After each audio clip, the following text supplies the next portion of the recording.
ప్రియ దేవుని బిడ్డలారా, ఎక్కడి నుంచి మనం ఎప్పుడైతే ఇంటికి వెళ్ళిపోతామో ఏమొస్తుందండి? చెప్పండి అమ్మా, ఏమొస్తుంది? ఆనందం. ప్రభునందు మనం ఏం చేయాలంట?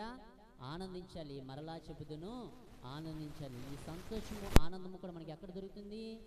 దేవుడి దగ్గరే మనకి దొరుకుతుంది. లేదంటే దేవుడి సందులోనే మనకి దొరుకుతుంది తప్ప ఏ మనుషుల దగ్గర, లేదంటే నీ చుట్టాల బంధువులు, ఎదురువారు, పొరుగువారు, రక్త సంబంధులు ఎవరి దగ్గర ఈ సంతోషము కలుగుతుంది అనుకుంటావేమో, కానీ భక్తిహీనుల నిమిషం మాత్రమే సంతోషం మనకి కనబడుతుంది. దేవునికి స్తోత్రం. దగ్గర ఎవరు చదువు పైకి చెప్పుకున్నాం. హల్లెలూయా, దేవునికి స్తోత్రం. దేవుడి కొద్ది మాటలు దేవుడు దీవించును గాక.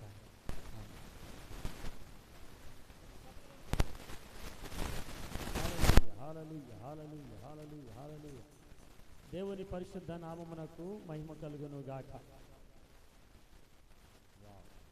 దేవుని పరిశుద్ధ నామమునకు మహిమ కలుగును గాక. గట్టి చెప్తాం ఆమేన్. రెండు చేతుల పైకి ఎత్తి స్తోత్రాలు చెల్లిద్దాం. హల్లెలూయా. మిమ్మల్ని అందరం చూస్తాం, చాలా సంతోషంగా ఉంది. ఆమేన్. కానీ ఏది ఏమైనా శుక్రవారం ఉపవాస ప్రార్థనకు వచ్చారు కాబట్టి చాలా సంతోషంగా ఉంది. శనివారం దేశకోస ప్రార్థనలో పాల్గొంపులు పొందారు, ఇంకా సంతోషంగా ఉంది. ఈరోజు ఆదివారం ఆరాధనలో కూడా చాలా త్వరగా ప్రభు మందిరానికి వచ్చారు, అందరూ కూడా ఇంకా సంతోషం. దేవునికి స్తోత్రం. అందుకని పిలిచి వస్తున్న పౌలు సంఘానికి ఏమేమి తెలియజేస్తున్నారంటే, ఎల్లప్పుడూ నువ్వు ప్రభువునందు, ఎల్లప్పుడు అంటే ఎప్పుడు? Very good. ఎల్లప్పుడు అంటే ఎప్పుడు? మాట్లాడండి, తప్పలేదు. ఎల్లప్పుడు అంటే అమ్మా నా వైపు చూడండి. ఎల్లప్పుడు అంటే దేవునికి స్తోత్రం. మీరు ఏది చేసినా దేవుని మందిరంలో మనం ఎప్పుడైతే క్రమంగా ఉంటామో అప్పుడు సంతోషం. క్రమము లేని చోట అక్రమము విస్తరిస్తుంది కనుక అక్రమము ఎక్కడైతే ఉంటుందో దేవుడుదో సమాధానం ఎల్లప్పుడూ ప్రభువులో ఆనందించి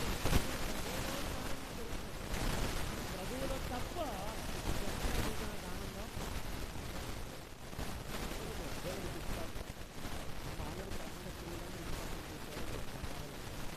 అందరూ ఇటు పక్కనే ఇస్తారు. దేవునికి స్తోత్రం. పురుషులందరూ ఇటువైపు, స్త్రీలందరూ ఇటువైపు. ఇది క్రమం. దేవునికి స్తోత్రం.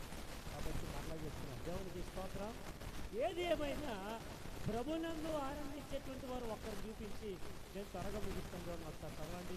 ఈరోజు అసలే హ్యాపీ మదర్స్ డే రోజు కనుక మీ అందరికీ మదర్స్ డే శుభాకాంక్షలు తెలియజేస్తాను. అందరికీ హ్యాపీ మదర్స్ డే. మా తల్లి చెప్పండమ్మా. పిల్లలు మీకు చెప్పారు, మీ తల్లిదండ్రులు చెప్పారు హ్యాపీ మదర్స్ డే అని. అమ్మ అదండే, అమ్మ ఇదండే అంటారు తప్ప ఎప్పుడు మదర్స్ డే శుభాకాంక్షలు చెప్పుకుంటారు. దేవునికి స్తోత్రం.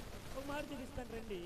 పరిశుద్ధ గ్రంథంలో ఆదికాండము 24వ అధ్యాయంలో ఒక మాట చాలా వేడిగా ఉంది. ఒక మాట చెప్పి నేను ముగిస్తాను. చదవండి. 24వ అధ్యాయము 18వ వచ్చిన భాగం. అందుకామె అయ్యా త్రాగుమని చెప్పి త్వరగా తన కడవను చేతి మీదకి దించుకొని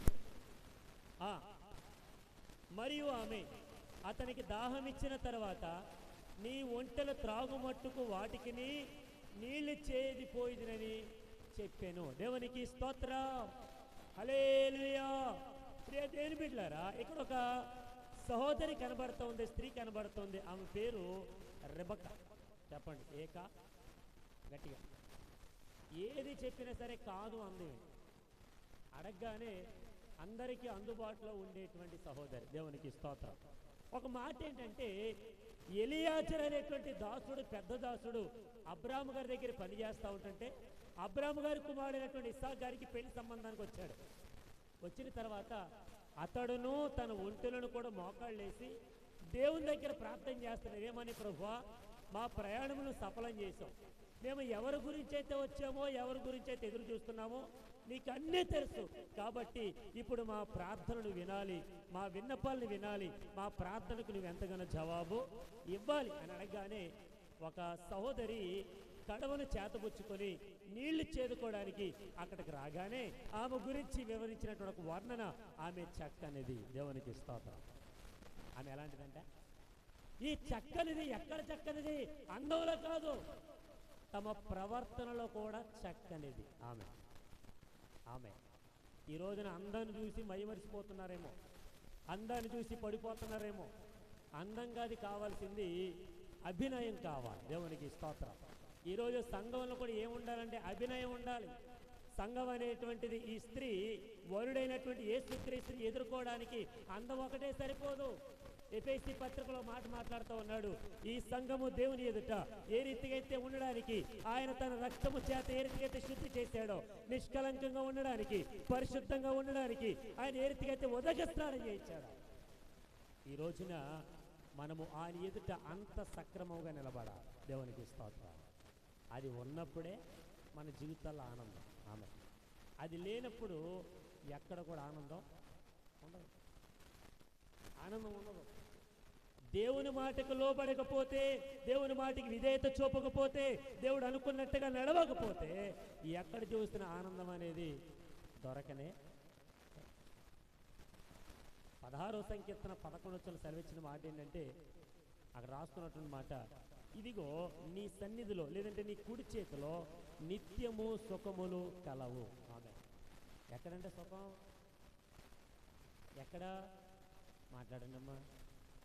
ఎక్కడంట? డబ్బు ఉంటే సుఖం వస్తుందని కాదు, డబ్బు ఉంటే ఆనందం వస్తుందని కాదు, డబ్బు ఉంటే ఇహలోక పరమైనటువంటి అన్ని దొరుకుతాయని కాదు. దేవునికి స్తోత్రం. గట్టిగా హల్లెలూయా. దేవుడు మనతో ఉంటేనే మనకు ఆనందం. ఈ సహోదరి ఎప్పుడైతే కడవ తెచ్చిందో, ఆయన అడగగానే వెంటనే కడవ తెచ్చి నీళ్లు చేదిపోసింది.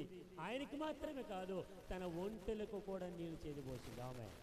ఇప్పుడు నేను అడుగుతాను, చెప్పండి, ఈ సహోదరి తల్లిదండ్రులు చెప్పిన మాటను బట్టి కడవ చేతబుచ్చుకొని బయటకు వచ్చింది, నీళ్లు చేదుకొని వెళ్ళిపోతున్న